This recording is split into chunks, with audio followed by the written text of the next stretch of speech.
How's it going? Welcome to Minimalist Gear Talk. This is a new YouTube channel.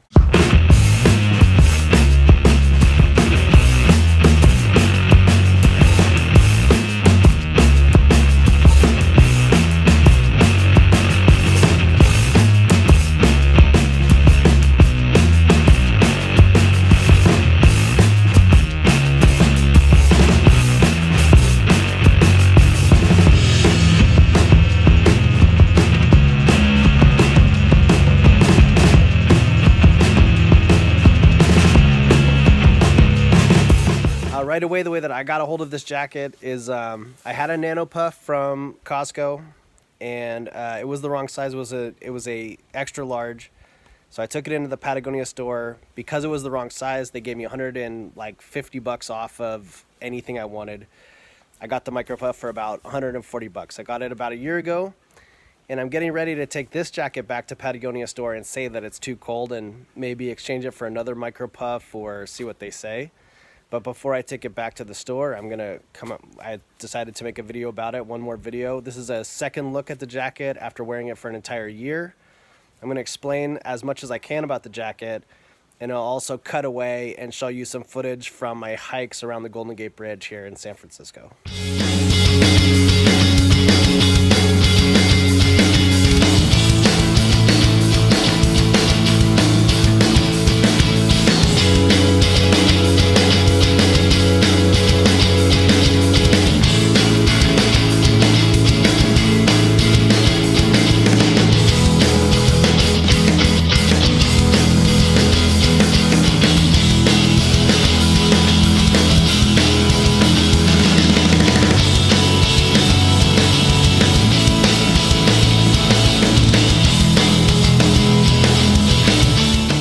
For this past year, it's been really hot.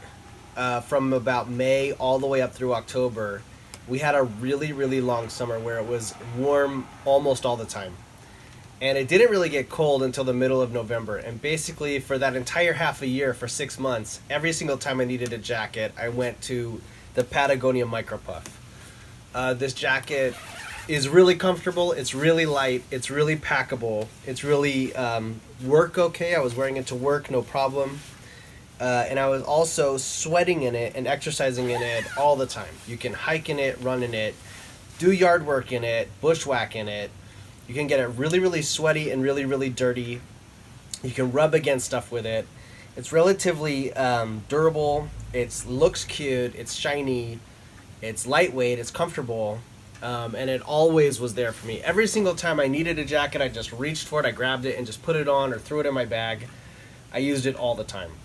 And so I was surprised in mid-November when it got cold suddenly. As you can tell, it's 1 o'clock in the afternoon here in San Francisco, and it's really cold out.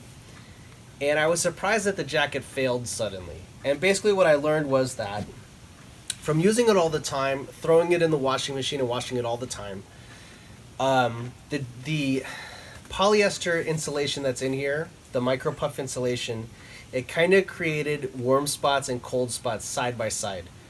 And when you're dealing with molecules that are either warm or cold, it's very much like a person. So imagine how easy it is to sit and do nothing and look at the internet and just relax. That's like a cold molecule. A cold molecule is not moving. It's just relaxing. A warm molecule is basically like a person who's running. So imagine when you get on the trail and you start running, imagine how difficult it is to get out there and do that, and imagine how seldom we do that. You know, most of the time we sit there doing nothing, and that's like a cold molecule. And when we go running, that's like a warm molecule. So a warm molecule is moving, and a cold molecule is sitting there doing nothing.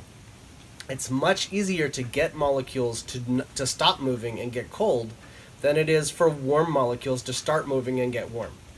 So when you have a war going on between cold and hot, all more or less every single time, all the time, cold molecules are going to win the war against the warm molecules. A good example of that is when you take a burning hot frying pan and you put it underneath the cold water in the sink. It immediately cools down. You see all the steam come off that hot frying pan, and you can touch it with your finger, and you can tell that it's not hot anymore.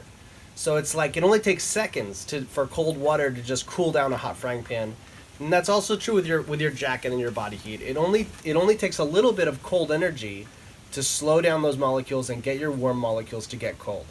That's an issue with sleeping mats, with blow-up air mats.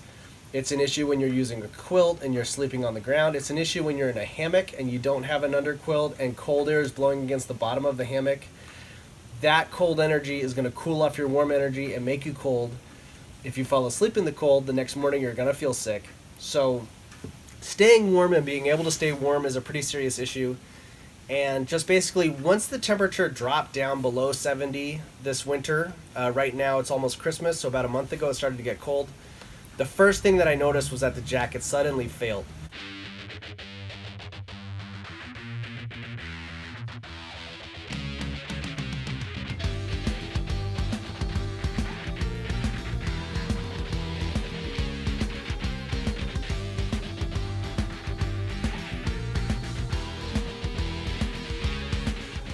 So the micro puff fill that's in here is a polyester insulation that mimics down. So imagine if you had a sculpture of down, or imagine if you had baffles that were clear with down in it, and you could see what that down looked like. And then you took strands of polyester, and you created like a sculpture that looked just like that down, that behaved the same as the down and got warm like that down.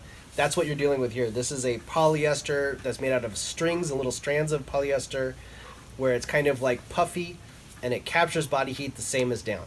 But over time, because it's such an easy jacket to use, if you use it all the time, what I found is that there's stripes of polyester fill in here, where it is one sheet of polyester filling, but there's like stripes of it, where there's a warm spot, cold spot, warm spot, cold spot. It kind of separates, and those cold spots are too many. Cold air can get right through the thin parts of the insulation, and that cold energy warms off the warm stripe. So you've got like a warm stripe, cold stripe, warm stripe, cold stripe, and the cold can make the jacket cold. All right, the warm little spots of the insulation aren't enough to keep the jacket warm. The jacket can't get cold. In the rain, I was surprised to find that this nylon is not very waterproof at all. The rain went straight through it, especially in the chest. It got cold. The H2O molecules from the rain can cool off your temperature, and that combined just with the cold air around me, it caused the jacket to completely fail. The jacket got wet, it got rain straight through, and it got cold. Okay, and that's basically the long and short of it, is that once the temperature dropped below 70 during the shoulder season, the jacket started to fail. So during the spring and the summer, at night when the day would cool off, and I needed a windbreaker, this was like the ultimate jacket. Easy to wash, thin insulation, very sanitary, relatively durable, not really waterproof, but really durable, bomb-proof, perfect in every way, awesome. Wore it to work all the time. I look good at work when I walk in and out of my job wearing my jacket. There are other executives at my work who are wearing it. You know, it's a great jacket. I see it in the city all the time. It's just awesome. It's an awesome jacket. But it did fail once it got cold.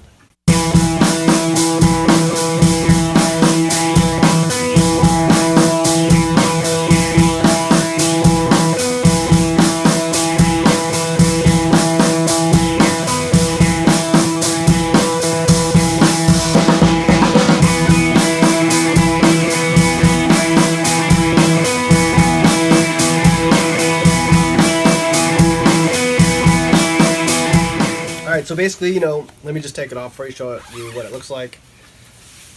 It's super, super, super light. The nylon that's on here, it is durable. It's a little bit waxy. It's kind of shiny.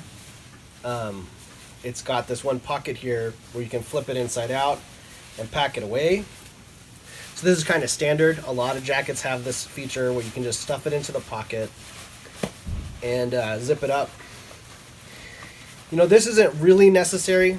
If you have a backpack, it's really easy just to grab this jacket and just stuff it down the side of the jacket. One big difference between polyester insulated jackets and sleeping bags is that jackets spend less time compressed in your pack than sleeping bags. So, you know, this kind of puts the jacket into a compressed state where if you were to slide this down the side of your pack, that's going to compress your polyester filling a little bit too much. And any kind of plastic filling, it can lose its temperature rating and become less warm over time from compression. So I almost never had this jacket compressed, and it actually got kind of colder over time just from wearing it, just from wear and tear. It kind of thinned out the insulation and made it cooler. But another thing that can happen to polyester insulation is that when you compress it like this, you're kind of scrunching the plastic down, okay? And when you scrunch the plastic like that, if you leave it for 48 hours or 2 or 3 or 4 days, the plastic will get scrunched and it won't be as puffy and it won't be as warm. And that's normal. There's another kind of insulation called ClimaShield Apex, which was developed for the U.S. Marine Corps. And that one, if you put it into a compression sack and you scrunch it down real tight and you leave that in your pack for 2 or 3 days, that compression is going to squish your plastic insulation and it's going to scrunch it. And that Apex that's made for the Marine Corps, it's used on quilts and sleeping bags all the time. And it has a hollow core. It has a really, really thin, fragile polyester strand that's hollow in the middle.